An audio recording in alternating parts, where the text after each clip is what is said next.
Hi friends, आज हम हैं गंगाराम हॉस्पिटल दिल्ली में।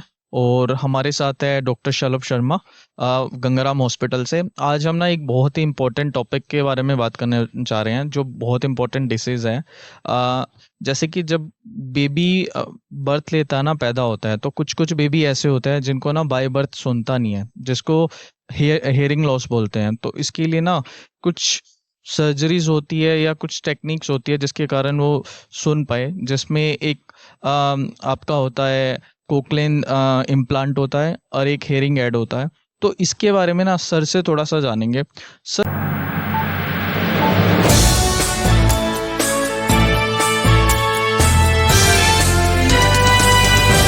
सर, ये जो प्रॉब्लम है, ये बच्चों को जो बाय बर्थ होती है, इसमें मतलब बच्चे क्या फेस करते हैं? जो बच्चा पैदा होते समय सुन नहीं पाता, तो उसके जो ब्रेन में जो डेवलपमेंट होना है, हमारे सुनने वाला सेंटर डेवलप होता है पैदा होने के बाद। सुनने वाला सेंटर एक बार डेवलप होता है तो उससे आगे फिर बोलने वाला सेंटर डेवलप होता है। तो ये दोनों सेंटर ना डेवलप होने की वजह से बच्चा ना सुनना सीखता है और ना सुन पाता है और ना बोलना सीखता है। तो इसका क्या सॉल्यूशन? अब जैसे एक बच्चा पैदा हुआ, पेरेंट्स के लिए तो जब बच्चा वो सुन नहीं पा रहा है, तो एक बहुत बड़ा मतलब फैक्ट हो जाता है कि एक खुशी गम में बदल जाती है। तो इसका सॉल्यूशन क्या है? एक्चुअली खुशी गम में बदलना तो बात की बात क्या होता है ज़्यादातर कि जब बच्चे के बारे में डाउट होता है पेरेंट्स में। काफ़ी बार ऐसा भी होता है कि जो उन लोगों को जानते हैं, नेबर्स को या सराउंडिंग, वो कहते हैं कि भाई बच्चा, हमारा भी बच्चा, हम जानते हैं एक बच्चे को जो 5 साल में सुनना और बोलना सीख गया, तो डोंट वरी, ये नॉर्मल है। तो काफ़ी बार इसकी वजह से डिले हो जाता है। मोस्ट इम्पॉर्टेंट चीज़ है, अगर पेरेंट्स को लगे कि हमारा बच्चा शायद नहीं सुन रहा, तो उसको एक ईएनटी सर्जन को दिखाएं और उसके आगे वो उनको एक क्वालिफाइड ऑडियोलॉजिस्ट के पास भेजेंगे, जो प्रॉपर टेस्टिंग कर पाएगा लैब कंडीशंस में, अच्छे सेंटर में, जो बता पाए कि भाई बच्चे को एक्चुअली हियरिंग लॉस है या नहीं है। इसमें से एक बहुत स्मॉल परसेंटेज ऑफ वो भी बच्चे निकलते हैं जिनको साइकोलॉजिकल प्रॉब्लम्स होती हैं, ऑटिज्म स्पेक्ट्रम होता है, वो भी नहीं सुन पाते, पर उनका सुनने की मशीनरी सारी काम कर रही होती है। ये जो ज़्यादातर बच्चे होते हैं, ये पैदा होते समय ही ये नहीं सुन पाते।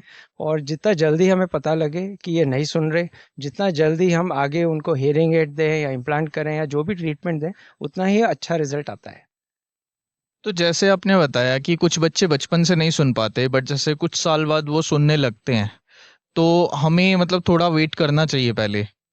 एक्चुअली वेट कभी नहीं करना चाहिए।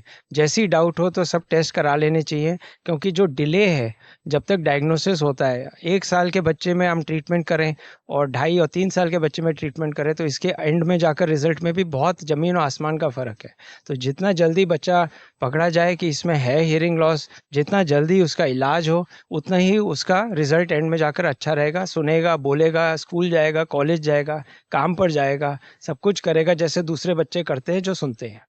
लाइक जैसे पता लग गया हमें, हमने टेस्ट वगैरह सब करवा लिए कि हेयरिंग लॉस है, उसके बाद प्रोसेस क्या है? जैसे अभी पता लग गया, अभी जैसे काफी सारे ट्रीटमेंट्स वगैरह होते होंगे, जैसे कुछ पीआईपी वगैरह का भी होता है। तो क्या प्रोसेस स्टार्ट होता है, मतलब किस तरह से आगे ट्रीटमेंट स्टार्ट होगा? बच्चे का हमें पता लग जाए जब इसको हियरिंग लॉस या इनको हियरिंग लॉस है, तो हम एक बार क्वांटिफाई कर लें कि कितना हियरिंग लॉस है। तो अगर बच्चे को hearing loss 50, 60, 70, less than 70 decibels hearing, इसका मतलब है moderate to moderately severe hearing loss है, तो फिर हम उसका हियरिंग एड पहनाते हैं उन बच्चों को, और वो हियरिंग एड से बच्चे बहुत अच्छा कर पाते हैं। प्रॉब्लम जब आती है, जब बच्चे का हियरिंग लॉस अगर 70 डेसिबल से ऊपर है, तो फिर वो हियरिंग लॉस प्रोफाउंड या सिवियर टू प्रोफाउंड कहते हैं। और 70 डेसिबल से ऊपर हियरिंग लॉस में फिर हम कॉक्लियर इम्प्लांट सर्जरी ही करते हैं। तो 70% तक जब होता है तब तक हेयरिंग एड्स लगा सकते हैं, बट अगर वो 70 से ज़्यादा हो जाता है तो इम्प्लांट ही करना पड़ता है। तो जब एक छोटा बच्चा है, उसका इम्प्लांट इम्प्लांट करना है, तो कभी ऐसा जैसे पेरेंट्स घबरा जाते हैं या मतलब उनको डाउट रहता है, जैसे कि कोई भी कुछ ट्रीटमेंट करवाने लगते हैं, तो एक डाउट ही रहता है कि क्या ये सक्सेस होगा? तो क्या ऐसे डाउट्स आते हैं? ऐसे डाउट्स आते हैं मन में। हमें उनको ये समझाना पड़ता है कि ये जो इम्प्लांट सर्जरी है, हम मैंने जो पहली इम्प्लांट किया था 2001 में किया था, तो अब 24 साल हो गए हैं कॉक्लियर इम्प्लांट सर्जरी करते हुए। सर, थोड़ा सा आप अपनी ऑडियोलॉजी या थेरेपी जो आपके हॉस्पिटल्स में होती है, उसके बारे में कुछ आप गाइड करना चाहें? हमारे जो क्वालिफाइड ऑडियोलॉजिस्ट एंड थेरेपिस्ट हैं, शुरू से ही अभी 24 साल हो गए 2001 से, मिसेस आशा अग्रवाल और उनके जो सेंटर है आशा स्पीच एंड हियरिंग के साथ ही एसोसिएटेड हैं हम एट गंगाराम में। और सारा therapy services, audiology services, mapping services वो ही प्रोवाइड करते हैं। सर अब हम आपसे ये पूछना चाहेंगे कि जैसे किसी ने इम्प्लांट करवा लिया, अब इम्प्लांट करवाने के बाद उस बच्चे की लाइफ पे क्या इम्पैक्ट आता है? इम्पैक्ट तो ऐसा होता है कि बच्चा सुन पाता है, सुनना सीखता है, बोलना सीखता है, और स्कूल जाता है, कॉलेज जाता है, काम जाते हैं, वर्क मिलता है, काम करते हैं। मेरे जो पहले पेशेंट हैं मेरे 2001 ऑनवर्ड से, वो तो अब सब कॉलेज पास आउट करके, ग्रेजुएट करके अपने काम में लगे हुए हैं, कॉर्पोरेट ऑफिस में काम कर रहे हैं काफ़ी। एंड कुछ आईएएस की पढ़ाई कर रहे हैं, आईएएस ऑफिसर बन रहे हैं, कुछ डॉक्टर के लिए डॉक्टरी की एडमिशन मिला है उनको। तो जो बच्चे जिनका जल्दी छोटी उम्र में इम्प्लांट हो जाए तो वो बहुत नॉर्मल की बच्चे की तरह ही डेवलप कर पाते हैं, और क्योंकि वो इतना अच्छा कर पाते हैं तो वो नॉर्मल बच्चे की तरह ही अपनी स्कूलिंग, कॉलेज और काम पर सब काम बहुत अच्छे से कर पाते हैं। और जैसे हम देखते हैं कि कोई भी पेरेंट्स अगर इम्प्लांट करवाना चाहता है या कोई और ट्रीटमेंट करवाना चाहता है, सबसे पहले वो ये देखते हैं कि डॉक्टर कितना एक्सपीरियंस है, इसने कितने लाइक सर्जरी या इम्प्लांट करा है।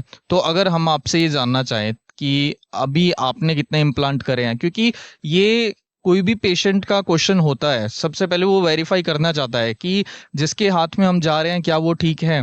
तो अगर हम आपके बारे में जानना चाहें, आपने अभी तक कितने इम्प्लांट करे हैं? अभी ये 24 साल में हमारे करीब 2000 इम्प्लांट हो गए हैं कुल मिला के। तो ये सब हमने hearing loss and surgery and all things के बारे में जाना। हम जैसे सोच लेते हैं कि अगर कोई बच्चा बाय बर्थ नहीं सुन पा रहा है, नहीं बोल पा रहा है, तो हम क्या करेंगे? तो उसका ये सॉल्यूशन है, वो ट्रीटमेंट ले सकता है, वो हेयरिंग एड यूज़ कर सकता है। अगर हेयरिंग एड 70% तक उसकी हेयरिंग लॉस है तो हेयरिंग एड काम कर जाएगा। अगर वो 70% से ज़्यादा है तो उसे इम्प्लांट करना पड़ेगा। तो हर चीज़ का सॉल्यूशन है, आप घबराइए मत, सही डॉक्टर के पास जाइए और आपको सॉल्यूशन मिलेगा। Thank you so much sir इतनी इन्फॉर्मेशन देने के लिए। Thank you, thank you. Thank you so much. Channel से कनेक्ट रहिए, आपको और इन्फॉर्मेशन मिलते रहेगी, नए नए टॉपिक्स के बारे में हम चीज़ें लाते रहेंगे। Thank you so much. A special thank you from the heart.